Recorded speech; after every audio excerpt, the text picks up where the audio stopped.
Hey everyone, welcome back to my channel and welcome back to another movie review. Now before we get on to the review, I want to talk about something really quickly.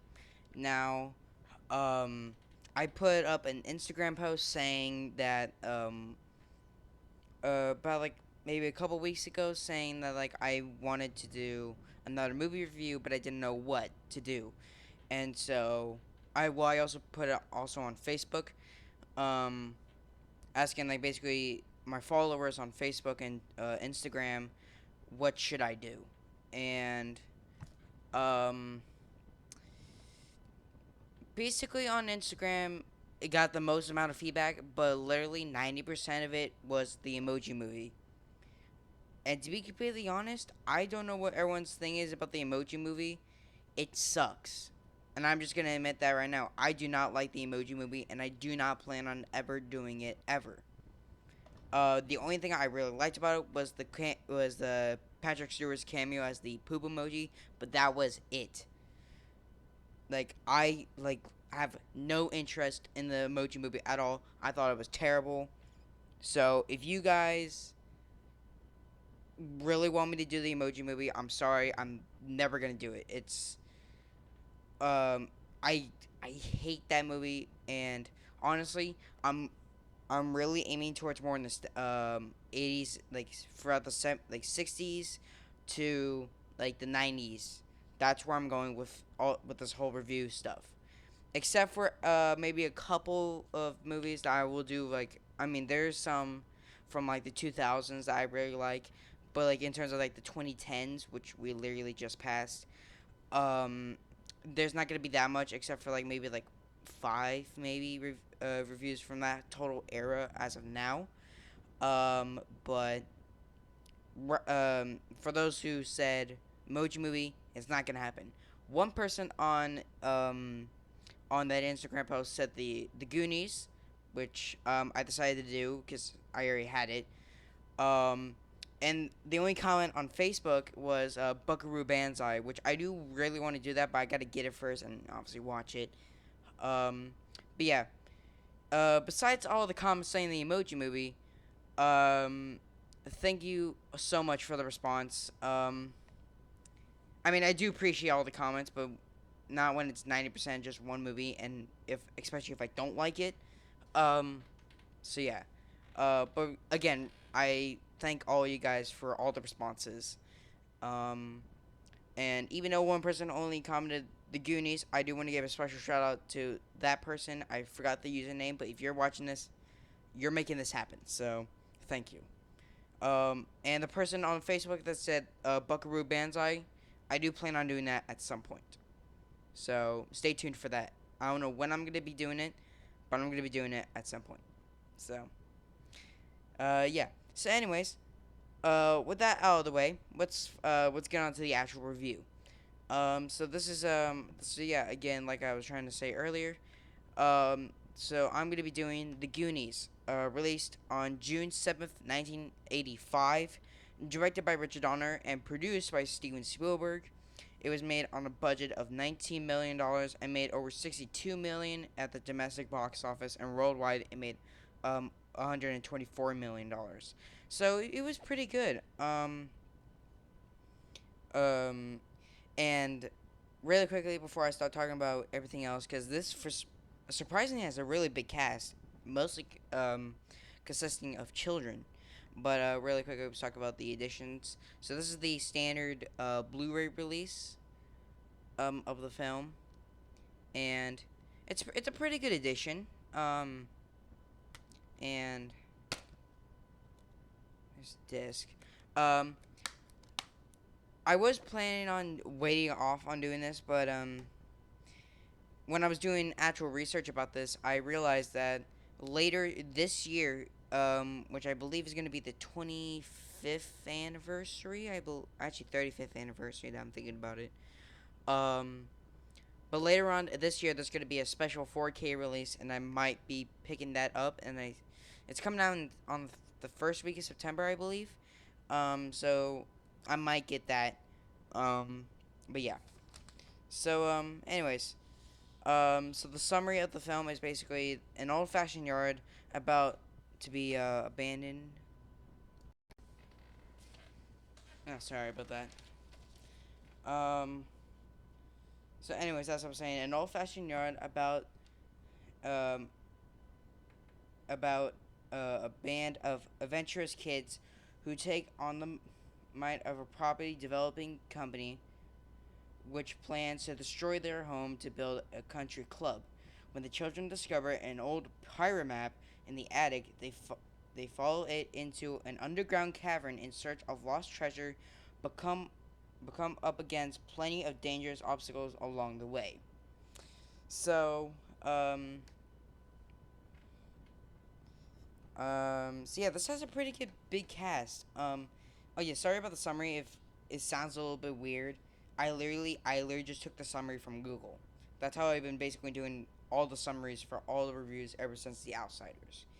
I don't know why, but that's what it said, and I literally just wrote it down on my notes. Um, so the cast, Sean Astin as Mikey. He's basically he's not the hero of the film, but he's basically the main star of the film. I think. Well, let's get this. I'm gonna get this out of the way right now. I think all the kid actors are really good, especially like any Steven Spielberg film that involves kids. He does a fantastic job with kids. Like I don't know how he does it, but he's great. Like Goonies was great. E.T. That was good too. Jurassic Park, like Lex and Tim, they were great. Like I don't know what it is, but like Steven Spielberg has a way of directing children in family friendly films, and well, I mean besides Poltergeist, but anyways, but I I don't know how he does it, but he does it, and like he just makes them like he just like pulls like the best acting chops out of them. Well, obviously as kids, but there's Mikey, there's Brandon, which I believe is the teenager of the group. There's played by Josh Brolin. He was, I believe, he was in Men in Black 3. Corey Feldman is probably the most recognizable out of all of them as Mouth. He was obviously in classics like Friday the 13th, The Final Chapter, Stand By Me, The Lost Boys, and a whole bunch of other Gremlins as well. But like he's like he's probably the most recognizable actor. Beside and then Jeff Conan as Chunk.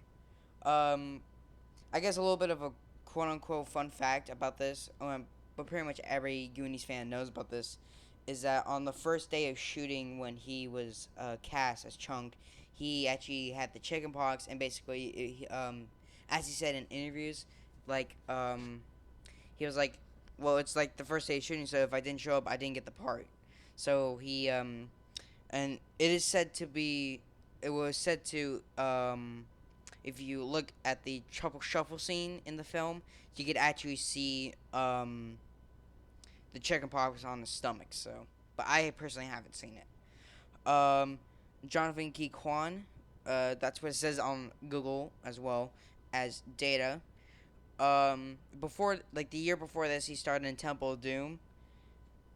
Um, and I personally haven't seen him in anything else, but I honestly think that he did a really good job in this film. A little bit better than what he did in Temple of Doom, but not as well. It's a kid anyway. And obviously, for us Star Trek fans, if you obviously you recognize the name for Ki Kwan's name is obviously the name of the android navigator Data in Star Trek: The Next Generation. Um, Kiri Green as Andy. She basically is the love interest for Brandon. Martha Plimpton as Steph. After this film, I think in like the early '90s, she was starting to date River Phoenix. Um, and those are all the kid actors, and then we got John Maturzak. Maturzak, I don't know how. I guess how you say it, that last name. Plays Sloth. Unfortunately, he died in 1991, I believe. I believe, to an overdose of painkillers. But like he's like the hero of the film. And then we got the Fratelli family with Annie Rosman as Mama Fratelli. She unfortunately died in 1989 due to, I believe, throat cancer. We got Robert Davi as Jake Fratelli.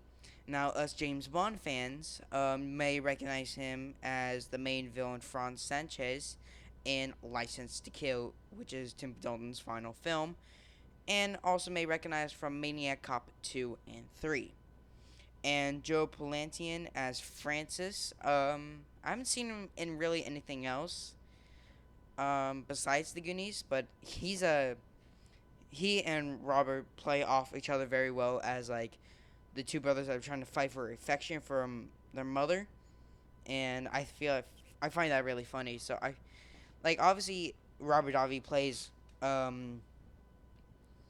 he doesn't play villains all the time, but some of his more recognizable roles were villains, and so I love how like he went from like um from like a PG family friendly film to basically PG-13 action uh Bond flick from 4 years from this, which is I think it's a feat that he has. Also, Robert Davi played Special Agent Johnson in the classic Die Hard, which I have right here, and I do plan on getting reviewing all of these in due time. I just need to get them first because all I have is this one, and I do plan on picking up the 4K of this at some point.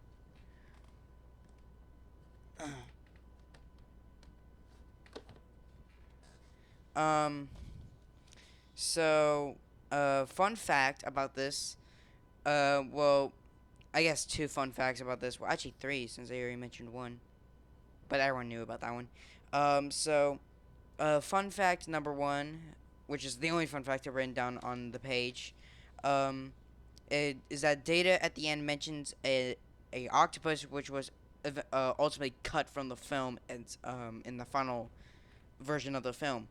Now, I don't know if this Blu-ray release has it doesn't look like it has, like, it says it has outtakes, but I don't know if it actually has any um deleted scenes. I guess those are the outtakes, I would assume. Um so the part of the deleted scenes, there is the gas station scene where I guess the Goonies find one of their teenage friends who tries to smoke their map as a joint. Okay, and then the most famous deleted scene is the octopus scene where after they go on the slide and they find the ship. Apparently, there's this big octopus that's supposed to attack Steph and like grabs her and starts like trying to like swing her around, and then Data shoves a Walkman in its mouth. To be completely honest, I don't think that was really necessary, and I'm kind of glad it was cut.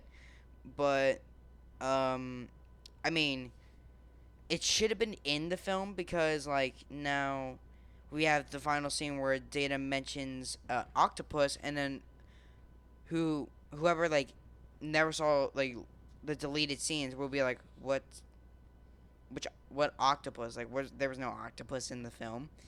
Um, but if they actually watch the deleted scenes, they might actually be able to notice. Um, Second fun fact, which I remembered from an old review that someone did. The ship after Richard Donner, the director, tried to sell the ship that appears at the end of the film to like Disney and Universal Studios to be a part of, I believe, of their theme parks, but they rejected the offer, so the ship had to be scrapped, which I think is a shame. I mean, like, maybe Disney might have been able to do something with it, or Universal, um, but it really kind of sucks that like this like whole ship that's like I don't know how long it was, but like from the camera shots and like it looks massive, um, but like it really sucks that they have to scrap the they have to basically scrap the ship in its entirety. Um, but yeah, so I personally would rate this film a 7 out of 10. It's a it's a really good family flick released in the mid 80s. Um, and I honestly really recommend it to anyone who could find it. I don't know where you could actually find this Blu-ray anywhere. Um, but if you really want to wait to get the best picture quality, hopefully, um, then wait for September so you can get the 4K edition. Now, due to the track record of Warner Brothers so far, um, I mean, they started out like really good with the Superman the movie 4K. I think this looks fantastic, along with a lot of other people. And then they also they did 2001. They did I know they also did Gremlins. I think they also did The Shining, which all look very good. But then they did all the Batman films from like the 90s, and especially the first one. One has like a teal color to it, added in, which I think does not suit the film at all. But they also added like unlike the Superman 4K where um it was it like not only had the theatrical edition on Dolby Surround Sound, they also had a new mix, but you could actually switch between the two. The Batman 4K only had the new sound effects, which I think was a major disappointment. Seems like there's residue on the back of my Blu-ray. But yeah. Um, but yeah. Hopefully the Goonies does not turn out that way. And also I really hope that Batman 4K, gets fixed at some point. But anyways, hope you guys enjoyed and see you guys in the next video. Live long and prosper. Out.